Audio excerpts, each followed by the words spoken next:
Why Japan wants you to have more babies and will pay you $7,700. You open your phone. There's a headline: Japan to pay couples $7,700 per newborn. At first, it sounds generous, maybe even forward-thinking. But then you notice something.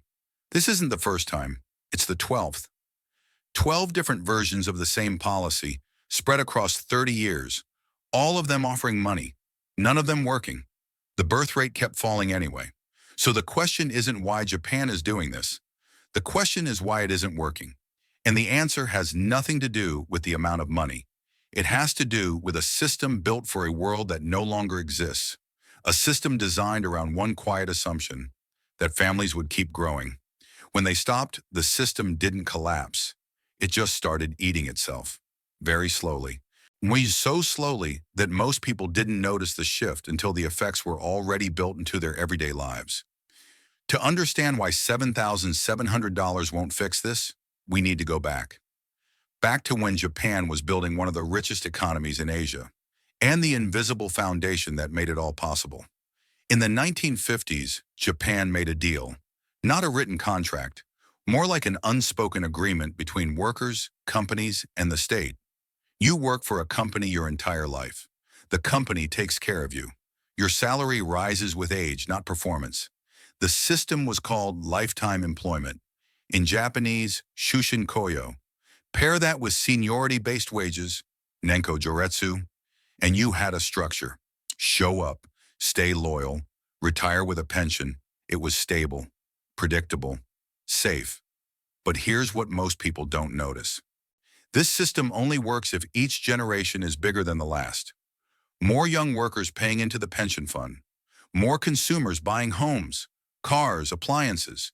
More bodies to fill the factory floors and office towers. Growth wasn't optional. It was structural. The entire economic engine required an expanding population. And in the 1960s, Japan had exactly that. For every retiree, there were 10 workers. A massive young workforce. Few dependents. This was the demographic dividend. The wealth it generated funded everything: highways, hospitals, schools, pensions. But there was another engine running beneath all of this, one that rarely appeared in economic data. Men worked 60, 70, sometimes 80-hour weeks. And they could do that because someone else was managing everything at home. Wives handled the children, the meals. For the elderly parents, the entire operational structure of daily life. This wasn't a side benefit. It was the silent subsidy that made the boom possible.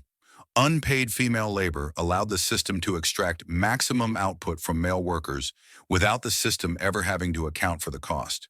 The post-war miracle wasn't just about innovation or hard work. It was about a specific arrangement of life.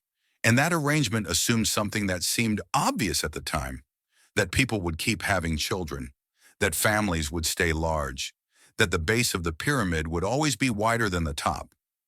For 30 years, that assumption held. Japan became the second largest economy in the world. And then, very quietly, the assumption started to break. 1974. Japan's fertility rate drops below 2.1 children per woman. And that's the replacement level, the point where a population sustains itself without growing or shrinking. The government noticed. But the response was nothing. It seemed temporary, a blip, something that would correct itself. It didn't. 15 years later, in 1989, the birth rate hit 1.57, the lowest ever recorded. Demographers called it the 1.57 shock. They gave it a name, as if naming it would force action. But still, no structural change. Because the people making decisions were the ones who had benefited from the boom. The system had worked for them. Why redesign it? Here's what most people don't notice. The fertility rate didn't crash overnight. It eroded slowly, year by year, couple by couple, and every warning was treated as an anomaly, not a pattern. Then in 1991, the economic bubble burst. Stock prices collapsed. Real estate values plummeted. Companies that had promised lifetime employment suddenly stopped hiring. Young workers graduating into the labor market found themselves frozen out. No stable jobs, no seniority ladder to climb. But the pension system, That didn't change. It still expected them to pay in, to fund the retirements of a generation that had entered the workforce during the boom. By 2005, the fertility rate had dropped to 1.26. Japan's population wasn't just aging, it was shrinking. And at that point, the problem became irreversible without massive structural change. But massive structural change was politically impossible. You can't reduce pensions. The elderly vote. They're organized. They're politically powerful. You can't slash corporate benefits. Lifetime employment is woven into the culture. You can't suddenly open the borders to mass immigration. The cultural resistance is real. The political will isn't there. So what happens? The cost shifts, quietly, to the people who have the least leverage to resist it, the young workers. Over decades, this became normal. Higher social security taxes, stagnant wages, rising housing costs, and all of it framed as individual struggle, not systemic transfer. If everyone saw this coming, why didn't they fix it? Because the people making the decisions weren't the ones paying the cost. Let's be specific about who pays and who benefits. The baby boomers, born between 1947 and 1964. They entered the workforce during the economic miracle. Lifetime employment, rising wages year after year, affordable housing in their 20s. They bought homes for 5 times their annual salary. And now they're retiring with guaranteed pensions, funded by a workforce that is half the size of the one they were part of. And here's the math. In the 1960s, 10 workers supported 1 retiree. Today, it's closer to 2 workers per retiree. By 2050, it'll be 1.5. The system wasn't designed for this ratio. Now look at the other side. Millennials and Gen Z in Japan, born after 1980, they entered a completely different structure. Social security contributions are up 40% since 2000. Real wages? Flat for 30 years. Only 20% of young workers get lifetime employment now. In the 1980s, it was 80%. Housing? A Tokyo apartment now costs 10 years of salary. It used to cost 5. They're paying more, earning less, with fewer guarantees. And now they're being asked to have more children, to save the system. But here's the trap, especially for women. You're expected to work. There's a labor shortage. The economy needs you, but you're also expected to have babies. There's a demographic crisis. The country needs you, except the systems haven't changed to make both possible. Childcare waitlists run 2 years or longer. Taking maternity leave is still seen as career suicide in many companies. Japan has the worst gender wage gap in the OECD, 22%. And if you do have a child, the cost to raise them to 18 is around $250,000. The government offers $7,700, one time. That covers 3%. So the $7,700 isn't a solution, it's a signal that the system knows it's breaking, but doesn't know how to stop it. So why doesn't the money work? Why can't $7,700, or even more, convince people to have children? Because financial incentives fail when the entire structure of life was built for a different world. Let's start with work. The average Japanese worker still logs over 2,000 hours per year. In Europe, it's closer to 1,700. But the gap isn't just in the numbers. It's in the culture around those numbers. Overtime isn't really optional. It's expected. Unpaid overtime, often. And here's the quiet part. If you have a child, especially if you're a woman, you're signaling that you're not serious about your career, that you can't be relied on for those extra hours. The corporate structure still operates as if every worker has someone at home managing everything else. But most workers don't, because most households now require 2 incomes just to afford rent. Which brings us to housing. The real estate bubble burst in 1991. Prices fell, but in Tokyo they stayed high. High enough that a family-size apartment requires both parents to work full-time. But if both parents work full-time, who takes care of the child? Childcare costs money, a lot of it. So the math looks like this. 2 incomes to afford housing. 1 income largely consumed by childcare. Net result, you're financially worse off than if you didn't have kids. And the structure doesn't bend. The corporate culture still assumes the salaryman and housewife model. Women who leave the workforce for maternity often can't return at the same level. Their career track resets. Fathers are legally entitled to paternity leave, 85% of them, in theory, but only 17% take it, because taking it signals the same thing, that you're not serious, that you're not committed. The incentives haven't shifted to match the new reality, so people adapt. They don't have children, not because they don't want them, but because the structure of life makes it nearly impossible to afford them, raise them, and maintain the career stability they need to survive. This didn't change suddenly. It accumulated over decades, one policy at a time, one workplace norm at a time, until the gap between what the system asks of people and what it offers them became impossible to close with money alone. What about immigration? Couldn't Japan just bring in more workers? Between 2019 and 2024, Japan accepted around 500,000 foreign workers. That sounds like a lot, until you realize the birth deficit is 500,000 people every single year. And that's just to replace the missing births. It doesn't account for the aging population already here. To stabilize the worker-to-retiree ratio, Japan would need millions of immigrants, not hundreds of thousands. Millions, every year, for decades. But the cultural assimilation challenges are real. The political resistance is real. And even if the will existed, the infrastructure doesn't. Housing, schools, language programs, integration systems, none of it scales to the level required. So immigration can't be the answer. Not at the scale needed. Which brings us to the trap. To fix the demographics, people need to have 2 or more children. To afford 2 children, people need housing, childcare, and reasonable work hours. To provide that, the economy needs growth. To generate growth, you need more young workers. But there are no more young workers. That's the problem you're trying to solve. On every lever you pull requires the thing you don't have. This is what a slow-motion system failure looks like. Not a crash, not a collapse, just a quiet transfer of costs from one generation to the next, until the math stops working, and no one knows how to rewrite it without breaking the promises already made. Here's what most people don't notice. Japan isn't unique, it's just 20 years ahead. South Korea's fertility rate is 0.72, the lowest in the world, even more extreme than Japan's. China reversed its one-child policy. Too late. Fertility is now 1.09, despite government incentives. Italy and Spain hover around 1.2.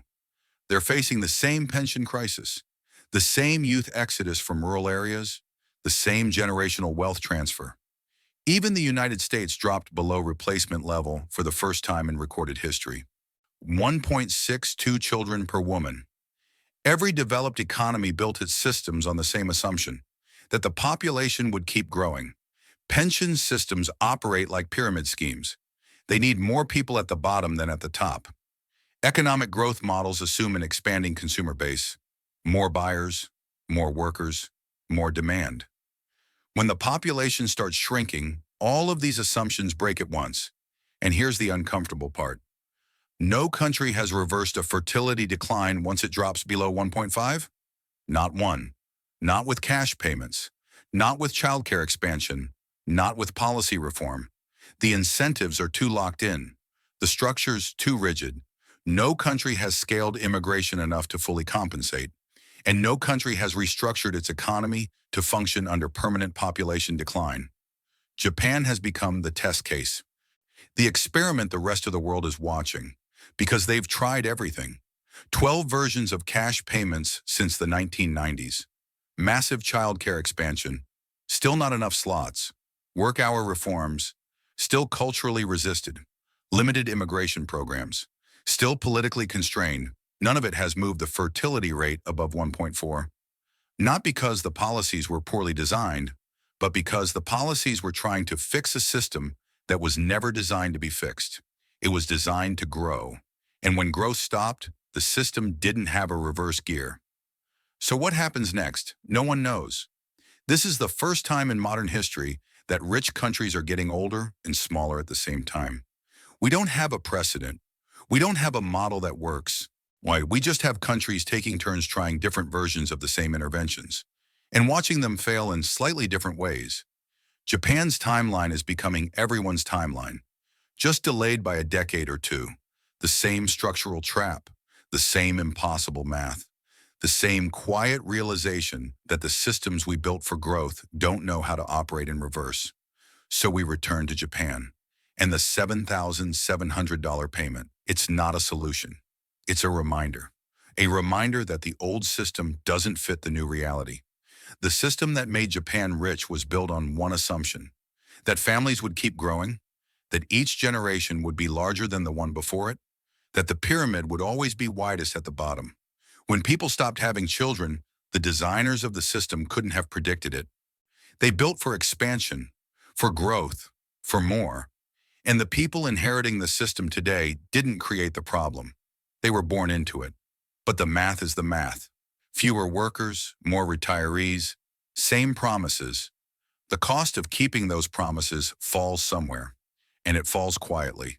In higher taxes that no one protests because they happen gradually. In wages that don't rise but also don't technically fall.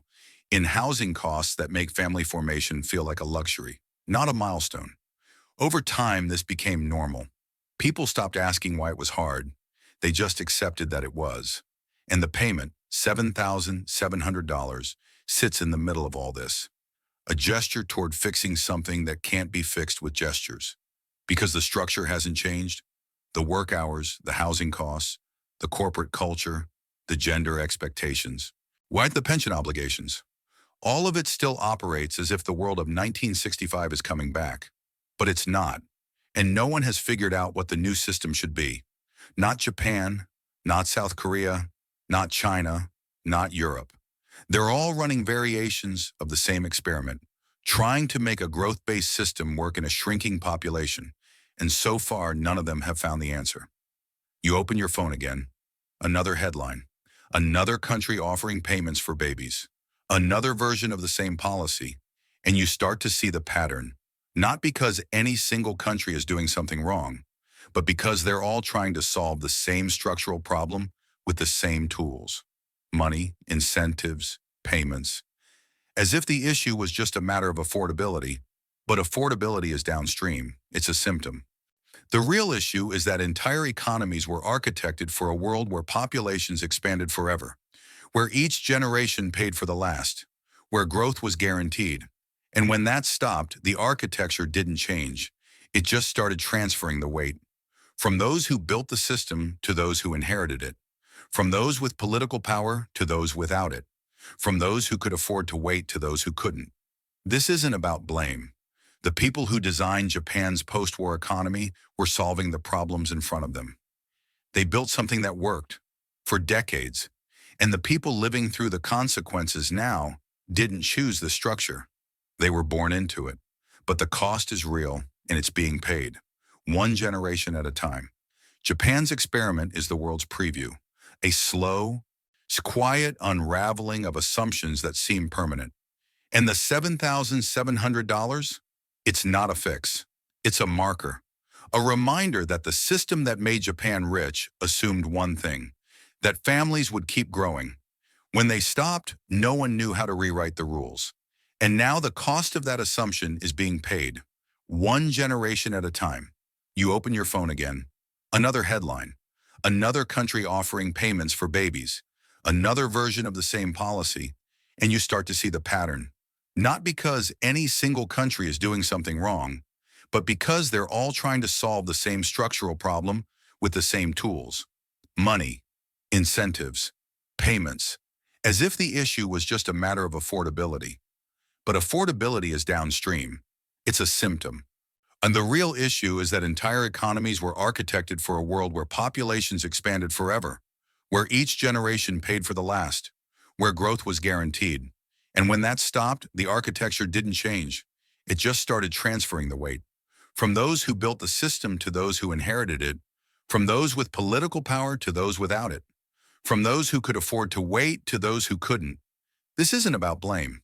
The people who designed Japan's post-war economy were solving the problems in front of them. They built something that worked for decades. And the people living through the consequences now didn't choose this structure. They were born into it. But the cost is real, and it's being paid. One generation at a time. Japan's experiment is the world's preview. A slow, quiet unraveling of assumptions that seem permanent.